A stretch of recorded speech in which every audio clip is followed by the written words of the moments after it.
What is metalcraft in Philippines? An art of executing artistic design in metal. Metalcraft from southern Luzon and Mindanao regions. A traditional weapon made from brass, bronze, and gold, meanwhile are abundant in Mindanao. What is metal art made of? Any artwork that is crafted from the ores of the earth, including bronze, gold, tin, lead, silver, and iron, is defined as metal art. It is also common to see metal art created from various metal alloys, such as aluminum. Metal art can be either purely decorative or functional and useful.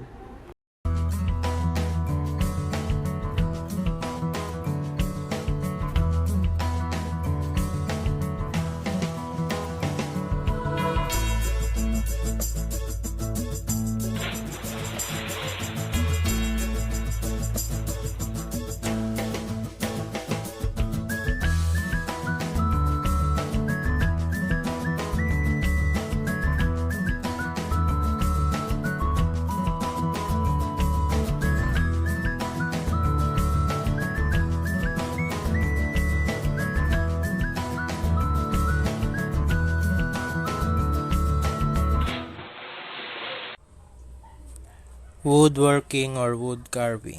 What is wood carving? Activity or skill of making items from wood, and includes cabinet making, cabinetry, and furniture. Wood carving, joinery, carpentry, and wood turning. In the Philippines, the Paete Laguna is known for its generation of skilled artisan and their wood carvings, from life-size statues of saints to miniature sculptures and wall hangings. The word paete is came from the word paet, which means a tool that can carve, a chisel. That came from the young friars was instructed by his father superior to visit their mission at the coast of the lake. He saw one wood carver with a carved tool called paet, which wood is used in wood art. Both hardwoods and softwoods are used as art mediums. Carpentry, woodworking, woodcuts, parquetry, wood engraving, and wood turning employ wood as their primary medium. Is wood carving difficult? Wood carving is not very difficult to learn. There are many different ways you can carve wood, and most of them will require specific tools for that style of carving. Some branches of wood carving, like whittling or chip carving, only require a couple of cheap tools to get started.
Basketry in the Philippines. Philippines basket are constructed from bamboo and rattan and often a combination of two, the platings and the twinning, produce a wide range of sizes and forms. Filipinos use basket for transportation and farm work, food service, and storage, finishing and tapping, clothing, and to carry personal items. It started in 1898 after the Spanish-American War. The Philippines, Who created basketry? also had a strong basket-making Chimpanzee don't tradition, weave basket, were but governed people by the probably United learn States. how to make basket Rural very dwellers early. grew with their own basket-making materials and manufactured basket for sale in the cities. The Philippine Island remain a major basket-making center today. There are four types of basketry methods in coiling: the plaiting, twinning, and the wicker. Some of terms that are specific to basket weaving include loops, twinning, ribs, and spokes. Here are the different types of basket. Wicker basketry, plaiting basketry, coiling basketry, and the twinning basketry.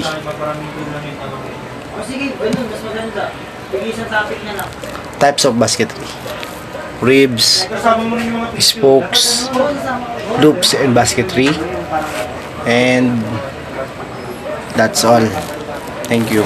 When basketry started here in the Philippines, in 1898, after the Spanish-American War, the Philippines, which also had a strong basket-making tradition, were governed by the United States. Rural dwellers grow their own basket-making materials and manufactured basket for sales in the cities. What is the origin of basketry? Basketry is an ancient craft. 8,000 to 6,000 BCE, predating pottery or stone carving. Few actual examples exist because baskets are made of biodegradable materials. In the earliest evidence we have found of basket is pottery shards dated before 8,000 BCE found in Gumbel's cave, Kenya. How does basketry made? Philippine baskets are constructed from bamboo and rattan and often a combination of two, plating and twinning, produce a wide range of size and forms. Filipinos use basket for transportation, farm works, food service and storage, finish and trapping, clothing, and to carry personal items. Why basketry is so important? Basketry play an important role in the gathering, storage, preparation of food. Basket were, and in some cases still are, used to gather roots, berries, shellfish, and other foods. Study burden baskets capable of holding large and heavy loads were worn a back and carried using a trampoline. Who created basketry? Chimpanzee don't weave basket, but people probably learn how to make basket very early. Very early. Soon after they became people, it was probably before the first people left Africa. The earliest known baskets were made about 27,000 years ago.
Jewelry making in the Philippines. The Philippine jewelry making trade has been in existence since the early 16th century. Historical records indicate that jewelry making date back to the late Stone Age, as evidenced by bracelets, pendants, and beds from the era. There are the fine jewelry subsector and the costume jewelry subsector. The intricate art of gold filigree jewelry is strictly Filipino practice and perspective by native plateros on pre-Philippines island. Yet most people mistakenly attribute into be Spanish, forgetting our country's long history and heritage of gold filigree craftsmanship. Philippines jewelry necklaces are made of indigenous materials where Filipino is abundant of like coco heshi, coco pokalet, bamboo tube, lukbang, lumbang, kokoy, cabbage shells, white rose shells, coca shells, wood beds, and other natural materials. A brief history of jewelry. One of the easiest ways to fancy up your attire is accessorizing with jewelry. Wearing jewelry is a way to add aesthetic value to your ensembles. While jewelry has always added visual appeal, historically, it carried more weight than mere aesthetic. Jewelry helped establish your social rank, marital status, and still seen today and membership within tribe. What town in the Philippines that is popular for gold jewelry? There are about 2,000 registered and unregistered jewelry manufacturers in Bulacan, mostly located in the municipality of Maykaugyan, which is considered as the center of fine jewelry production in the Philippines. Some people asking, what is traditional Filipino jewelry? AMI gold filigree jewelry. The intricate art of gold filigree jewelry is intrinsically Filipino, practiced and perfected by native plateros on pre-Philippine islands. Yet most people mistakenly attribute it to the Spanish, forgetting our country's long history and heritage of gold filigree craftsmanship. What does jewelry represent spiritually? Spiritual jewelry has always been a form of celebrating the body as well as a way of transcending into the real essence of the universe. Opposite to immaterial nihilistic beliefs, most religions in the world offer followers some types of protection in the form of small items of jewelry.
Despite of various government and non-government efforts, the reality is not satisfactory.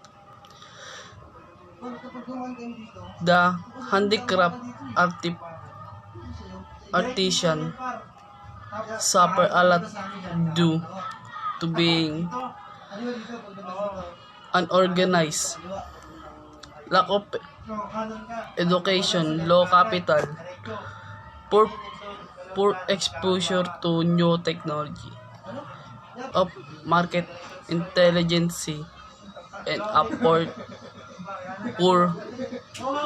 institutional framework. Republic Act 7356, an act creating the National Commission of Culture and the Arts, established National Endowment Fund for Culture and the Arts, and the other purpose. Section 4. Culture of the Filipino. The Filipino national culture shall be independent. Filipino national culture shall be independent, free of political and economic structure which inhabit culture, creating and distributing cultural opportunity and correcting the imbalance that has long the least opportunity of cultural development and educational growth. Dynamic continuously developing in peace and scientific, technology, social, economics, and political change, both in national and international level, progress development that vast potential and all Filipinos has responsibility change agents of society and humanity, ensuring the freedom and creativity of the human spirit.